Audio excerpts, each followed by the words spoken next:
दोस्तों, आपका स्वागत है हमारे चैनल री हिंदी स्टोरीज पर। दोस्तों, आज मैं आपको दो कहानियां बताऊंगा। ये दोनों कहानियां आपको बुरे समय में हिम्मत देंगी। तो पहली कहानी है, दोस्तों, ये बात उस समय की है जब महात्मा बुद्ध अपने शिष्यों के साथ जाकर दूसरे गांव में प्रवचन दिया करते थे। एक बार की बात है, गर्मी का समय था। बहुत तेज कड़ाके की धूप निकली हुई थी। महात्मा बुद्ध और उनके शिष्य किसी गांव में प्रवचन देने जा रहे थे। उन सभी शिष्यों को गर्मी लग रही थी। गर्मी से हाल बेहाल हो रखा था और वो सभी चलते चलते बहुत ही थक गए थे। महात्मा बुद्ध के प्रिय शिष्य आनंद के मन में भी सवाल उठ रहा था। अंत में उन्होंने महात्मा बुद्ध से कहा, गांव कब आएगा? तो यहां से कितनी दूर है? हम थक गए हैं। तो वहीं खेत में एक बूढ़ा व्यक्ति काम कर रहा था। आनंद ने उस व्यक्ति को देखकर बुद्ध से कहा कि चलिए हम उनसे दूरी पूछ लेते हैं। बुद्ध ने हामी भरी और साथ चले गए। आनंद ने बूढ़े आदमी के पास जाकर पूछा कि यहां से आने वाला गांव अभी कितनी दूर है? बूढ़े व्यक्ति ने कहा कि यहां से वो गांव अब कुछ ही दूरी पर है, आप जल्दी पहुंच जाएंगे। यह कहकर वो व्यक्ति बुद्ध की तरफ देखकर मुस्कुराने लगता है। बुद्ध भी उस बूढ़े व्यक्ति को देखकर मुस्कुरा देते हैं। आनंद को यह समझ नहीं आया कि वो लोग क्यों मुस्कुरा रहे हैं। इसका कारण क्या है? मैंने भी ऐसी कोई बात नहीं की जो ये लोग मुस्कुराए। आनंद के मन में यह सवाल अभी आया ही था कि वो लोग आगे निकल गए। आगे जाने के बाद जब फिर से गांव नहीं आया, तब आनंद के मन में फिर से यह सवाल आने लगा कि उस बुजुर्ग द्वारा बताए गए रास्ते के अनुसार अभी गांव आया नहीं। फिर रास्ते में आनंद को एक और महात्मा मिल गए। आनंद ने उन महात्मा से फिर वही सवाल पूछा कि आगे आने वाले गांव और कितना दूर है। महात्मा ने कहा कि ज्यादा दूर नहीं है, बस 2-4 किलोमीटर है। यह सुनकर आनंद ने मन ही मन सोचा कि अब तो पहुंच ही जाएंगे, पास में ही है। और फिर तभी दोबारा से महात्मा बुद्ध रास्ते में मिले महात्मा को देख थोड़ा सा मुस्कुरा देते हैं और महात्मा भी गौतम बुद्ध को देखकर थोड़ा मुस्कुराने लगे। और फिर से एक बार आनंद के दिमाग में वही सवाल उठने लगता है कि आखिर दोनों के आपस में मुस्कुराने का कारण क्या है। परंतु वो लोग आगे बढ़ने लगे। काफी आगे बढ़ने के बाद गांव नहीं आता है। अब आनंद ने एक बूढ़ी माता से फिर पूछा कि गांव कितनी दूर है। बूढ़ी माता ने कहा कि बस कुछ कदम दूरी शेष है, आप गांव पहुंच ही गए हो। और एक बार फिर से वो बूढ़ी औरत और बुद्ध एक दूसरे को देखकर मुस्कुराने लगे। आनंद ने फिर ये सब देखा, लेकिन वो उस समय कुछ ना कहकर आगे बढ़ गया। अब भी गांव आने में समय था। आनंद के सब्र का बांध अब टूटने लगा था। उसे समझ नहीं आ रहा था कि हम गांव पहुंच क्यों नहीं पा रहे हैं। वो रास्ते में रुक गया और कंधे पर रखे सामान क्रोध में आकर फेंक देता है। और अंत में महात्मा बुद्ध से कहता है कि वैसे तो आपने कहा है कि बेकार के प्रश्न नहीं करने चाहिए, लेकिन फिर भी मेरे मन में काफी देर से एक सवाल परेशान कर रहा है और मुझे खाए जा रहा है। कृपया कर आप मुझे उसका उत्तर दे दें। बुद्ध ने कहा कि पूछो। पूछो क्या है? आनंद कहते हैं कि हम जिससे भी रास्ता पूछ रहे हैं वो हमें बस थोड़ी दूरी कहकर आगे बढ़ाया जा रहा है। और आप कभी उन्हें देखकर मुस्कुराते हैं तो कभी उन्हें देखकर हंसते हैं, और वह भी आपको देखकर हंसते हंसते। इस चीज को कृपया मुझे समझाइए और यह भी बताइए कि कहीं हम गलत रास्ते पर तो नहीं चल रहे, तभी गांव ना आ रहा हो और इतना समय लग रहा है। बुद्ध आनंद की बात सुनकर कहते हैं कि आनंद, हम बिल्कुल सही रास्ते पे जा रहे हैं और जिस रास्ते से हम गांव जा रहे हैं वहां के लोग मुझे जानते हैं, क्योंकि मैं पहले भी इस गांव में जा चुका हूं और मुझे इस राह की दूरी भी पता है और यहाँ के लोग भी ये बात जानते हैं। और इसलिए वो लोग फिर से मुझे जाते देखकर पहचान कर मुस्कुरा रहे हैं और जिस तरह हम लोगों को उनके लक्ष्य प्राप्ति के लिए उन्हें उपदेश देते हैं और उन्हें अपने जीवन के पथ पर सफलता हेतु निरंतर चलने को प्रेरित करते हैं। ठीक बिल्कुल उसी तरह राह में मिले हर एक व्यक्ति हमें हमारे कार्य पत्र, हमारे मंजिल की ओर निरंतर बढ़ते रहने का उपदेश और राहत देते जा रहे हैं, ताकि हम अपनी मंजिल तक सही समय पर पहुंच सकते हैं।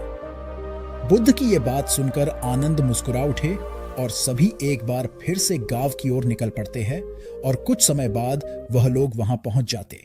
इसलिए दोस्तों, जिस तरह बुद्ध उनके शिष्यों को रास्ते में कई लोग घूमते थे जो उन्हें मार्ग जाने के लिए प्रेरित करते हैं, ठीक उसी प्रकार हमारे जीवन में भी हमें किसी न किसी रूप में प्रेरणा मिलती रहती है। बस फर्क यह है कि हम उसे पहचान पाते हैं। हमेशा याद रखें दोस्तों, जीवन में आगे बढ़ने के लिए अवसर हर किसी को मिलता है।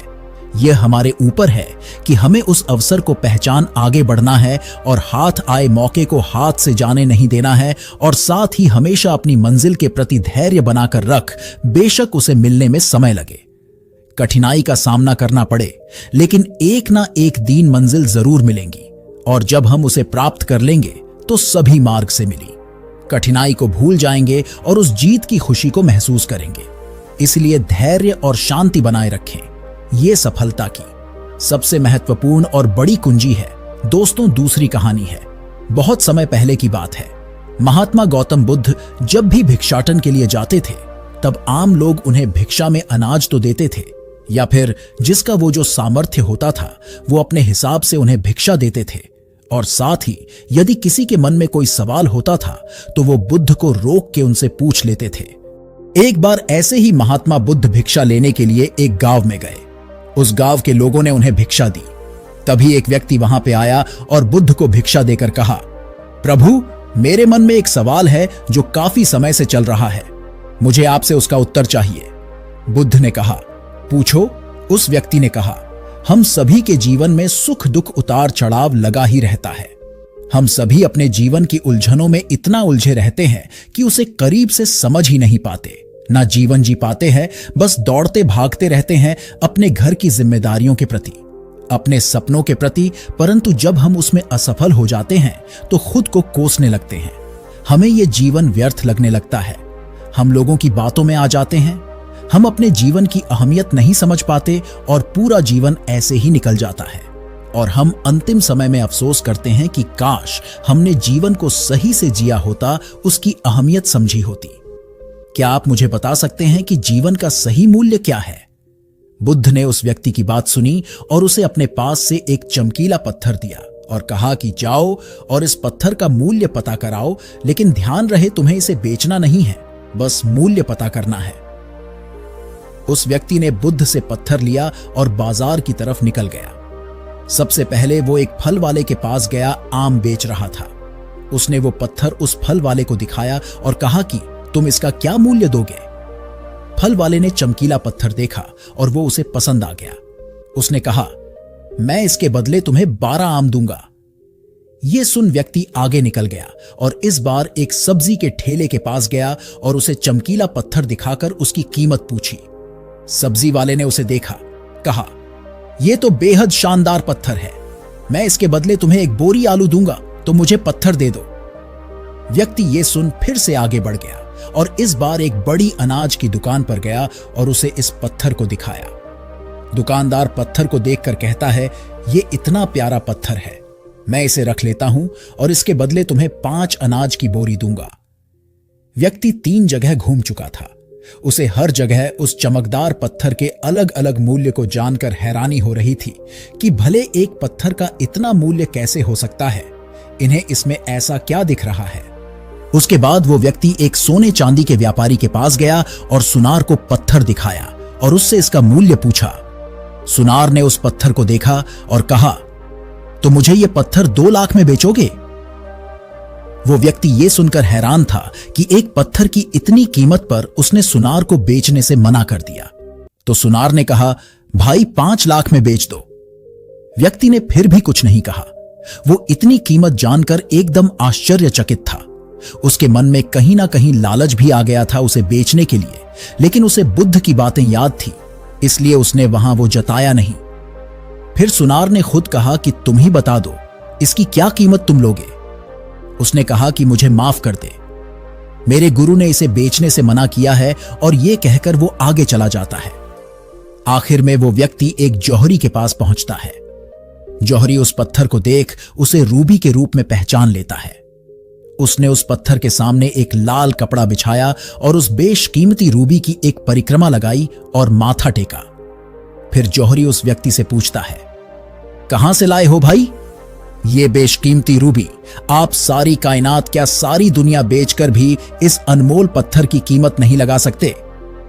यह सुनकर वो व्यक्ति हक्का बक्का रह जाता है और भागकर वापस गौतम बुद्ध के पास जाता है। उनके चरणों में बैठ जाता है। पूरी कहानी बुद्ध को बताता है और अंत में कहता है, महात्मा कृपया करके अब आप ही मुझे मानव के जीवन का मूल्य क्या है वो बताएं। वो दूसरे व्यक्ति को उठाते हैं, मुस्कुराकर कहते हैं कि वो फल वाला जो आम का व्यापारी था उसने पत्थर की कीमत 12 आम लगाई, सब्जी वाले ने 1 बोरी आलू की कीमत लगाई, अनाज व्यापारी ने 5 बोरियां और सुनार ने 5 लाख। अंत में जहां तुम गए उस जौहरी ने इसे बेशकीमती माना। ठीक उसी प्रकार तुम्हारे जीवन की भी यही स्थिति है। बुद्ध कहते हैं तुम भी एक हीरा ही हो, लेकिन फिर भी लोग तुम्हारी कीमत अपनी सोच, औकात, अपनी समझ और अपनी जानकारी के हिसाब से ही लगाएंगे।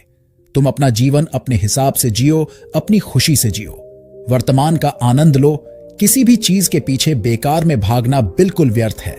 अपनी जिम्मेदारियों को समझो, तब तुम उसे खुशी से पूरा करोगे। अपने सपने, अपने लक्ष्य के प्रति आगे बढ़ो, कदम बढ़ाओ, कोशिश करो। सफलता जरूर मिलेंगी और आप अपने जीवन से स्वयं संतुष्ट भी हो जाओगे। बुद्ध की बातों से व्यक्ति का मन एकदम शांत हो गया था। उसमें अलग ही एक ऊर्जा आ गई थी। वो बुद्ध के चरणों को स्पर्श करके चुपचाप वहां से चला गया। उन्हें धन्यवाद कहकर वो बुद्ध की बातों से बहुत प्रभावित हो गया था। उसे आज अपने जीवन का मूल्य समझ में आ गया। अब वो अपना मानवीय जीवन श्रेष्ठ कार्य में लगाना चाहता था। दोस्तों, हमें भी अपने जीवन और प्रतिभा का मूल्यांकन खुद करना चाहिए और पूरे आत्मविश्वास के साथ कोई काम करना चाहिए। अपने जीवन में हर वक्त शिकायत करने की जगह जो है, उसी में अपनी खुशी देखनी चाहिए। फिर देखना, जीवन आपको बोझ नहीं प्यारा लगेगा और तभी आप अपने जीवन से खुश और संतुष्ट हो पाएंगे पूरी तरह और जीवन का आनंद ले पाएंगे। अब ये आपको तय करना है कि आप खुद को कैसा बनाना चाहते हैं।